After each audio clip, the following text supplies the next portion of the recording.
यो मेरा नाम जितेंद्र कुमार है। आप लोग देख रहे हैं इंस्पायर एक्सीलेंस इंस्टीट्यूट। हम लोग आज वनस्पति विज्ञान विषय के लगभग 50 प्लस क्वेश्चन को सॉल्व करेंगे और ये सारे क्वेश्चन असिस्टेंट प्रोफेसर भर्ती, net, PGT, TGT, LT grade, GIC प्रवक्ता और एकलव्य इंटर कॉलेज, इन सभी के लिए बहुत महत्वपूर्ण है।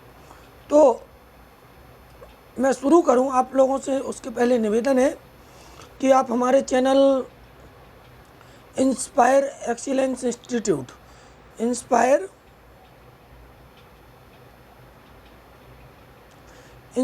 एक्सीलेंस इंस्टीट्यूट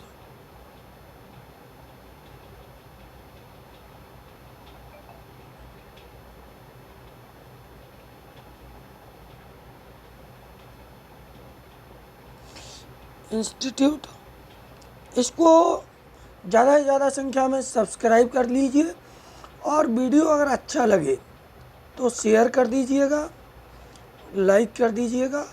चलिए शुरू करते हैं। शुरू करने से पहले मैं वीडियो से जो है अपनी फ़ोटो हटा लूँगा और फिर शुरू करता हूँ। चलिए शुरू करते हैं। वीडियो कैमरा बंद कर देते हैं। तो साथियों, हम लोग चर्चा कर रहे थे वनस्पति विज्ञान विषय की। तो पहला क्वेश्चन जो है कि 200 मिलियन वर्ष पूर्व, मतलब लगभग 200 मिलियन वर्ष पहले पृथ्वी की प्रमुख वनस्पति जाति कौन सी थी? 200 million years ago the dominant flora of the earth was, कौन सा था? तो इसका जो है 200 मिलियन वर्ष पूर्व जो मतलब फ्लोरा था वो जिम्नोस्पर्म था। क्या था? जिम्नोस्पर्म फ्लोरा था। ठीक है। इसके अलावा अगर हम दूसरे क्वेश्चन की बात करेंगे तो हम देखते हैं आर्कीबैक्टीरिया, यूबैक्टीरिया और यूकैरियोट के सक्रिय प्रजनयता जो आवृत जीवी और परिपोषित थे वो क्या कहलाते? The possible ancestor of archaebacteria, eubacteria and eukaryote that were anaerobic heterotrophs have been named. मतलब कि एंसेस्टर बताने हैं हम कि जो आर्कीबैक्टीरिया, यूबैक्टीरिया और यूकैरियोट्स के एंसेस्टर हैं। तो इसमें अगर हम देखें तो मोस्टली जो मतलब है, मेरे हिसाब से वो है प्रोजीनोट जो है वो इसका सही होगा। आगे बढ़ें तो भारतीय राष्ट्रीय हर्बेरियम हावड़ा पश्चिम बंगाल में सुरक्षित हर्बेरियम के नमूने व्यवस्थित किए गए हैं। वो किस वर्गीकरण पद्धति के अनुसार व्यवस्थित हैं? तो अगर हम देखें तो यहाँ पर जो सबसे ज़्यादा वर्गीकरण मान्य होता है वो वेंथम और हुकर का वर्गीकरण है। किसका है? बेंथम और हुकर का। बेंथम हुकर दो साइंटिस्ट जो है थे, इनका वर्गीकरण सबसे ज़्यादा महत्वपूर्ण है और इसका आंसर भी बेंथम हुकर ही होगा। आगे बढ़े, लीची में खाने वाला जो पार्ट है बीजांडव्रत का रस भरा और दर्द, उसको क्या कहते हैं? तो उसको हम लोग एरिल बोलते हैं। क्या बोलते हैं? एरिल कहते हैं, एरिल बोलते हैं। यदि किसी स्टेम पर विद्यमान सभी वातरंध्र अवरुद्ध कर दिए जाएँ, मतलब किसी भी स्टेम पर जो टेंटिकल्स होते हैं उनको ब्लॉक कर दिया जाए, तो सबसे पहले पौधे का कौन सा भाग मरेगा? सबसे पहले पौधे का कौन सा भाग मरेगा? तो सबसे पहले सूट टिप जो होगी वो डेड हो जाएगी। सूट टिप पौधे की डेड हो जाएगी। ट्यून का कॉर्पस सिद्धांत की अगर हम बात करें तो इसका प्रतिपादन किसने किया था? ट्यून का कॉर्पस सिद्धांत बहुत सरल सा सिद्धांत है। इसको श्मिट नामक वैज्ञानिक ने दिया था।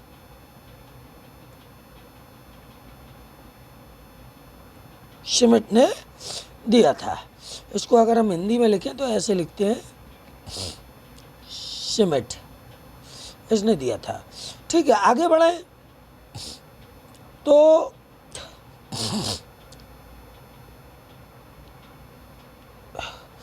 कैल्शियम कार्बोनेट का जमाव, कैल्शियम कार्बोनेट का जमाव पाया जाता है, कहाँ पाया जाता है ये हम लोगों को देखना है। कैल्शियम कार्बोनेट का जमाव जो है वो रेफेनाइड में नहीं होता है, टाइलोस में नहीं होता है, सिस्टोलिथ में पाया जाता है। सिस्टोलिथ में कैल्शियम कार्बोनेट जमा होता है और वो पाया जाता है। अगला क्वेश्चन अगर हम देखें, कुछ फलों में खाने योग्य भाग वास्तविक फल का भाग नहीं होता है। मतलब some fruits, in some fruits the edible part is not truly a part of fruit. तो ऐसे फल को हम क्या कहते हैं जिनमें जो खाने वाला भाग होता है वो वास्तविक फल का भाग नहीं होता है। तो ऐसे फल को हम सिनकोनस बोलते हैं या साइकोनस बोलते हैं। क्या बोलते हैं? साइकोनस बोलते हैं। सिंघाड़े के फल में जो कांटे होते हैं वे किससे परिवर्तित होते हैं? सिंघाड़े के कांटे जो होते हैं वो किससे परिवर्तित होते हैं? तो वो सेपल्स के मॉडिफिकेशंस होते हैं। वो क्या होते हैं? मॉडिफिकेशंस ऑफ सेपल्स होते हैं।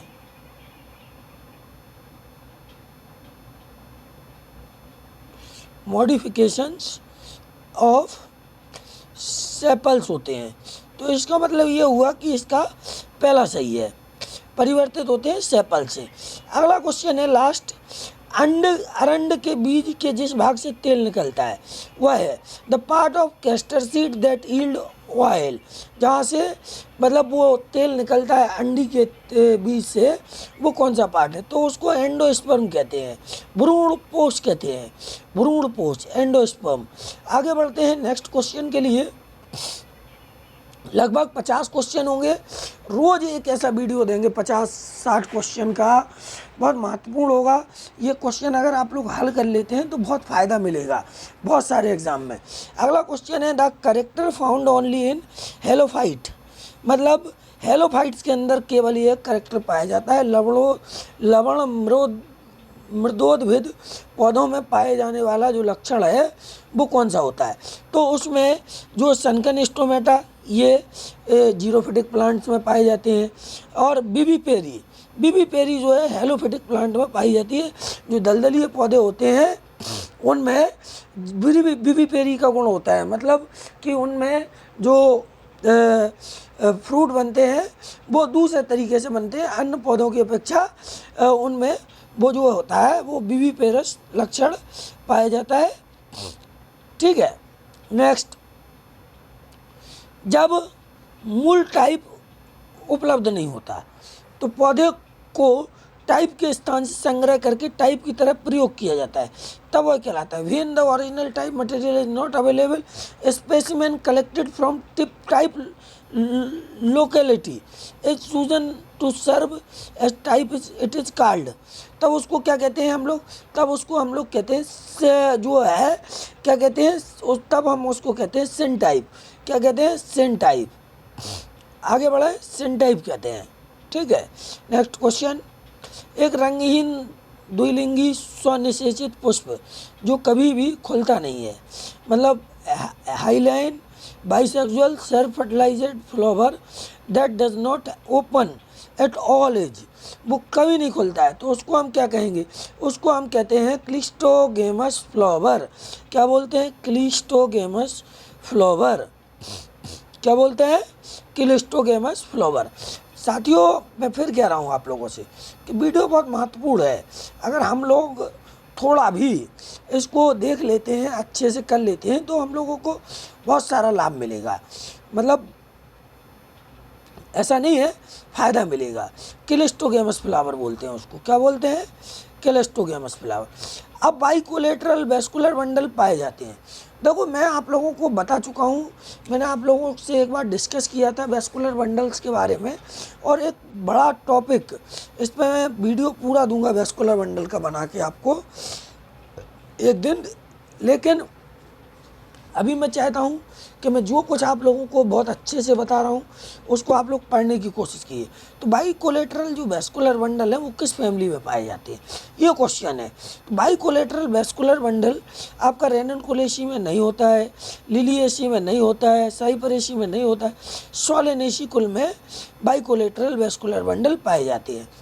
ठीक है, आगे बढ़ते हैं तो हम देखते हैं कि जो है पर्णवृंत का पत्ती के समान रूपांतरण क्या होता है। मतलब इसको अगर हम अंग्रेजी में देखें इसी क्वेश्चन को तो modification of petiole into leaf like structure is called. Petiole का लीफ लाइक स्ट्रक्चर में बदलना वो क्या कहलाता है, वो कहलाता है आपका जो है कि फिल्लोड। क्या कहलाता है, फिल्लोड। और ये किस में पाया जाता है, ओपनसिया जो है उसमें पाया जाता है ये। ठीक है, फिल्लोड किसमें पाया जाता है, पर्णवृंत का पत्ती के समान जब रूपांतरण होता है तो वो फिल्लोड कहलाता है। क्या कहलाता है, फिल्लोड। नेक्स्ट क्वेश्चन की तरफ बढ़ते हैं। नेक्स्ट क्वेश्चन 16वां क्वेश्चन जो है कि रूबिएसी कुल के कुछ सदस्यों के साथ चींटियों का संबंध क्या कहलाता है। रूबिएसी फैमिली के कुछ मेंबर्स के साथ जो चींटियाँ होती हैं उनका संबंध मिर्मिकोफिली कहलाता है। इसको अगर हम देखें अंग्रेजी में तो इस तरीके से मिर्मिकोफिली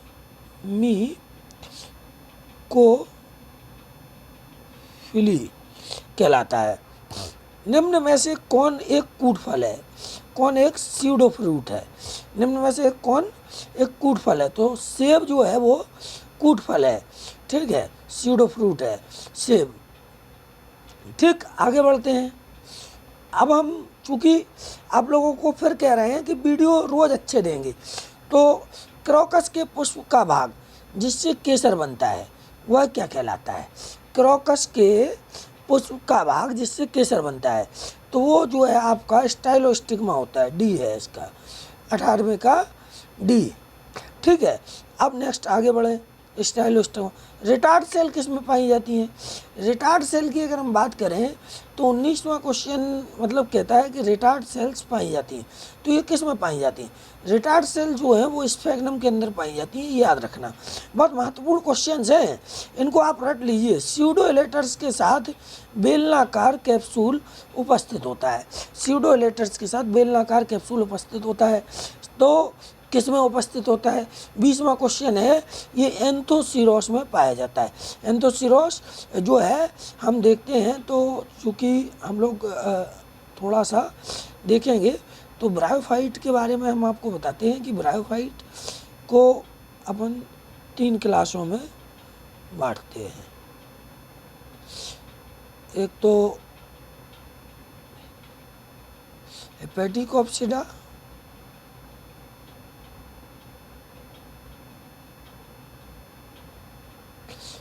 एक दूसरा है एंथोसिरोटॉप्सिडा और तीसरा है ब्रायोप्सिडा। इन तीनों बांटते हैं। तो ये 20 क्वेश्चन बहुत महत्वपूर्ण क्वेश्चन थे। अगर वीडियो अच्छा लगा हो तो शेयर कर दीजिएगा, लाइक कर दीजिएगा और कमेंट ज़रूर कीजिएगा। जो भी आपको मतलब मुझसे शिकायत हो कमेंट कीजिएगा। और वीडियो लाइक शेयर के अलावा चैनल पर पहली बार आए हैं तो चैनल को सब्सक्राइब भी आप लोगों से कर दीजिएगा, विनम्र निवेदन है। चलिए इसी के साथ वीडियो ख़त्म करते हैं। Thank you for watching this video.